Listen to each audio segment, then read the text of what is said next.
Армысыз YouTube, қайырлы күн болсын көрермендер. Бүгін бізде ет асып жатыр, міне. Бір тоқтың етін алдық, мына бір тоқты 70 мың дейді қазір. Қымбаттаған екен. 100 мыңның үстінде болып кетті. Қазір сорпаға мыналарды қосамыз сорпаға. Қоя қойшы. Міне. Сорпаға помидорларды қосамыз, қызарады, сосын мына перестер ме аты? Болгарский борщ. Болгарский борщ дейді. Осыларды да қосамыз дәмдеуіштерді. Осы сорпаның дәмі шығады екен, жақсы болып. Сосын мына ненде жуанды салып жіберген, етті жұмсартады екен, жақсы болып піседі екен, короче айтқанда. Тоқетерін айтқанда. Мені бірақ мелочный екен деп ойлап қалмаңдар. Тек бір ана не YouTube'қа бір қызық видео болсын деген ғой. Кейбіреулер демалып отырып қарайды YouTube'ты. Сосын мына арада ошақ болмай қалды, ошағы.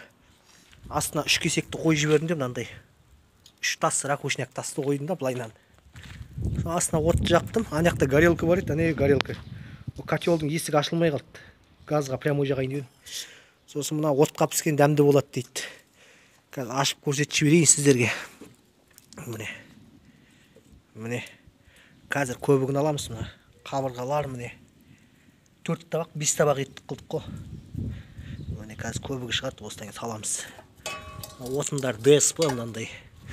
Мынандай ағаштар мына жақта. Аулада ағаштар көп, солардың бәрін салам қазір.